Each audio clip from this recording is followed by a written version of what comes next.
मराठा आरक्षणासंदर्भात शिंदेंनाच विचारा असं म्हणत राज ठाकरे यांनी शिंदेंच्या कोर्टात चेंडू टाकलेला आहे। मुंबई का बंद पडली ते शिंदेच सांगतील। मागे एकनाथ शिंदेच नवी मुंबईमध्ये आंदोलकांना भेटले होते, प्रश्न मार्गी लागला होता ना, मग आता हे आंदोलक पुन्हा का आले हे शिंदेंनाच जाऊन विचारा असं म्हणत राज ठाकरे यांनी जोरदार टीकास्त्र डागलेलं आहे। एकनाथ शिंदे येतील तेव्हा त्यांना विचारा। जरांगे पाटलांच्या आंदोलनासंदर्भात राज ठाकरे यांनी ही प्रतिक्रिया दिली आहे। जरांगे पाटील बसलेला दुसरा दिवस आहे। काल आपण बघितलं तर CST असेल तर भाग असेल पूर्ण तिकडे मराठा मोर्चा होते। काय कसं काय बघताय सगळ्या गोष्टी? एकंदरीत मराठा मोर्चा आणि ओबीसी असा एकंदरीत वाद सुरू झालेला आहे। पुन्हा जातीपातीचं राजकारण या ठिकाणी मराठा। मला असं वाटतं या सगळ्या गोष्टींची उत्तरं तुम्हाला एकनाथ शिंदेच देऊ शकतात, मी नाही देऊ शकत। आणि या संदर्भात अधिक माहिती घेऊयात सागर कुलकर्णी यांच्याकडनं। सागर, मागे आंदोलन झालं त्यावेळेला एकनाथ शिंदेंनी प्रश्न सोडवला होता ना असं म्हणत राज ठाकरेंनी खोचक सवाल केलेला आणि पुन्हा एकदा शिंदेंकडे बोट दाखवण्याचं काम केलंय। काय या मागचं राजकीय गणित? प्रज्ञा, ज्यावेळेस मनोज जरांगे हे यापूर्वी मुंबईच्या दिशेने आले होते आणि मुंबईमध्ये येण्याच्या आधीच त्यांना नवी मुंबई खारघर इथे एकनाथ शिंदे स्वतः गेले आणि त्यांनी तिथे त्यांच्या सर्व मागण्या मागितल्या होत्या। त्यानंतर गुलाल उधळला होता जरांगेंच्याच भाषेत बोलायचं तर मग या सगळ्या गोष्टीनंतर परत एकदा जरांगे इथे मुंबईत का येतात असा प्रश्न उपस्थित करत असताना अर्थात एकनाथ शिंदेंनाच विचारा असं ज्यावेळेस राज ठाकरे म्हणतायत, या अर्थी राज ठाकरेंना सुद्धा एकनाथ शिंदेंकडे बोट दाखवायचं आहे का अशी एक जोरदार आता राजकीय वर्तुळात चर्चा सुरू झालेली आहे। काही दिवसांपूर्वी एकनाथ शिंदे हे भाष्य करत नव्हते आणि ज्यावेळेस त्यांनी भाष्य केले की ओबीसीच्या कोट्यातून देता येणार नाही इतकं स्पष्ट भूमिका मांडल्यानंतर सुद्धा जर जरांगे इथे येत आहेत तर त्या अर्थी जरांगेंना ताकद कुणाची ही जी राजकीय वर्तुळात चर्चा सुरू आहे त्याच्यामध्ये विरोधकांबरोबर महायुतीतले सत्ताधारी जे आमदार आहेत काही स्वतः स्टेजवर जाऊन भेटतायत, काही ठिकाणी त्यांना सेवा सुविधा उपलब्ध करून देत आहेत। अशाच वेळी इतर काही ताकद कोण लावताय का असाही सवाल काही राज ठाकरेंना उपस्थित करायचा आहे का? आणि मुळात जरांगेंचे जर प्रश्न सगळे काही एकनाथ शिंदेंनी तत्कालीन परिस्थितीमध्ये संपवले होते, त्यांना जी काही आश्वासनं पूर्ण दिली होती ती जर पूर्ण झाली होती तर मग परत एकदा जरांगे का आले आणि या मागे येण्याचं मागे कोण आहे का हे देखील एकनाथ शिंदेंनाच विचार असं ज्यावेळेस राज ठाकरे म्हणतायत त्या अर्थ स्पष्ट दिसून येतं की राज ठाकरे यांना एकनाथ शिंदे यांच्याकडेही बोट दाखवायचंय। म्हणजे जरांगेंचा राजकीय वापर हे फक्त विरोधक करतायत किंवा त्यांना फूस लावण्याचं काम विरोधक करतायत का अशी आतापर्यंतची चर्चा होती। त्याला एक वेगळा अँगल राज ठाकरेंनी परत एकदा देताना दिसून येतोय की महायुतीतलेच एकनाथ शिंदे हे कुठेतरी नाराज असतात असं वारंवार ज्या पद्धतीने म्हटलं जातं आणि त्यामुळेच या संपूर्ण प्रकरणामध्ये एकनाथ शिंदेची सुद्धा कुठे फूस आहे का असंच राज ठाकरेंना बोलून दाखवायचं आहे का, तशा स्वरूपाचे संकेत देत आहेत का असे अनेक प्रश्न आता उपस्थित होताना दिसत आहेत। प्रज्ञा, अगदी सागर, सगळ्यात महत्वाचं यापूर्वीचा जो उल्लेख केला की एकनाथ शिंदे यांनी नवी मुंबईत प्रश्न सोडवला होता मग ते परत का आले, म्हणजे तो प्रश्न अर्धवट आणि लोंबकळत ठेवला हेही सुतोवाच करायचं आहे का राज ठाकरे यांना? आणि हाकेंनी जो प्रश्न उपस्थित केला की दुसरे उपमुख्यमंत्री म्हणजे पवार या सगळ्या मागे आहेत, तर या मागे नेमकं काय कारण असावं?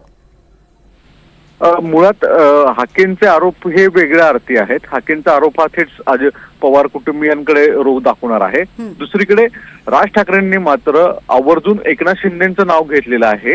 हे नव्या एक आरोपाचे संकेत दिसून येत आहेत की ज्याच्यामध्ये कुठे ना कुठेतरी एकनाथ शिंदे यांचं नाव आतापर्यंत फक्त नाराज आहेत आणि एकनाथ शिंदे हे थोडंसं तुम्हाला थांबवतीये। सुषमा अंधारे आपल्या सोबत आहेत। सुषमाजी, राज ठाकरे प्रश्न विचारतायत, एकनाथ शिंदेंना विचारा पुन्हा का आलेत आंदोलक? एकनाथ शिंदे यांचं नाव या आंदोलनाच्या संदर्भाने वारंवार चर्चेत येत आहे। 3 दिवसांपूर्वी देवेंद्रजींनी अत्यंत सूचकतेने एक वक्तव्य केलं की रिसोर्सेस कुणी उभे केले, त्याच्या मागे कोण आहे आणि यामध्ये राजकीय फायदा बघणाऱ्यांचं भविष्यात नुकसान होईल असा एक सूचक इशारा शिंदेंना देण्याचा प्रयत्न देवेंद्रजींनी केला का अशी राजकीय वर्तुळात फार मोठी चर्चा होती। आता ही ज्या पद्धतीने चर्चा चालू आहे, कालपासून काही व्हिडिओज फिरत आहेत, ते सगळं बघता वारंवार शिंदेचा संबंध आंदोलनाशी कसा ही एक चर्चा पुढे येते। राज ठाकरे जी काही बोलले ते कुठल्या संदर्भात बोलले ते नेमकं मला माहित नाही, पण एक नक्की आहे, मागच्या वेळेला वाशीपर्यंत जे आंदोलक आलेले होते या आंदोलकांना वाशीतून परत जाण्यासाठी जे संबोधन, भाषण, अभिवचन दिलेलं होतं ते एकनाथ शिंदेंनी दिलं होतं आणि एकनाथ शिंदेंनी तेव्हा छत्रपती शिवरायांच्या पायाची शपथ घेऊन मी आरक्षण देणारच आहे अशी मांडणी केली होती. जर कदाचित एकनाथ शिंदेंनी तो शब्द पाळला असता तर आत्ता या सगळ्या गोष्टी उद्भवल्या नसत्या. एकनाथ शिंदेंनी शब्द पाळलेला नाही आणि देवेंद्रजी देऊ शकतात असं भाजपचे नेते म्हणतात, पण देवेंद्रजी देत नाहीत. म्हणजे एकनाथ शिंदे आणि देवेंद्र फडणवीस या दोघांच्या शीतयुद्धामध्ये सर्वसामान्य मराठा आणि सर्वसामान्य ओबीसी यांना वेठीस धरून गावगाड्याची वीण उसवण्याचा जो प्रयत्न केला जातोय तो अत्यंत चिंताजनक आहे. त्यामुळे शिंदेंनी मागे दिलेल्या अभिवचनाचं काय झालं हे शिंदेंना विचारलं पाहिजे. मला वाटतं हा सवाल फारच योग्य पद्धतीने विचारलेला आहे.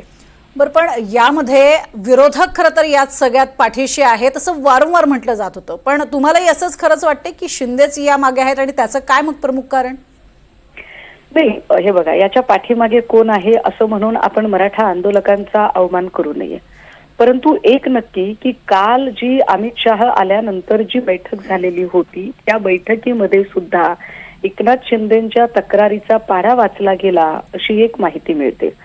यामध्ये सुद्धा एकनाथ शिंदेंनी कुठेतरी वातावरण चिघळवण्याचा प्रयत्न केला असा सुद्धा चर्चेचा सूर भाजपामधल्या नेत्या प्रणेत्यांचा होता आणि याचा परिणाम म्हणून अमित शाह यांनी एकनाथ शिंदेंनाच आंदोलन हाताळण्याच्या सूचना वजा आदेश दिलेले आहेत अशी माहिती कळते.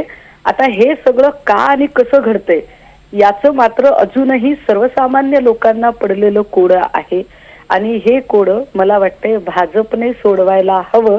कारण नाही म्हटलं तरी एकनाथ शिंदेंना श्रेय मिळणार की फडणवीसांना श्रेय मिळणार या श्रेयवादाच्याच राजकारणामध्ये आज मुंबई आणि मराठा हे सगळेच जण एका त्रासातून जात आहेत. नक्कीच, धन्यवाद सुषमाजी आमच्याशी बोललात त्यासाठी. तर सुषमा अंधारे यांनी सुद्धा या संपूर्ण म्हणजे जे राज ठाकरे यांनी भाष्य केलेलं आहे त्यावरती काही प्रश्न उपस्थित केलेले आहेत. एकनाथ शिंदे यांनी मागे ज्या पद्धतीनं हे आंदोलन वाशीमध्ये थांबवलं आणि त्यानंतर पुन्हा हे वादळ आता मुंबईमध्ये धडकले त्यावरही त्यांनी भाष्य केले.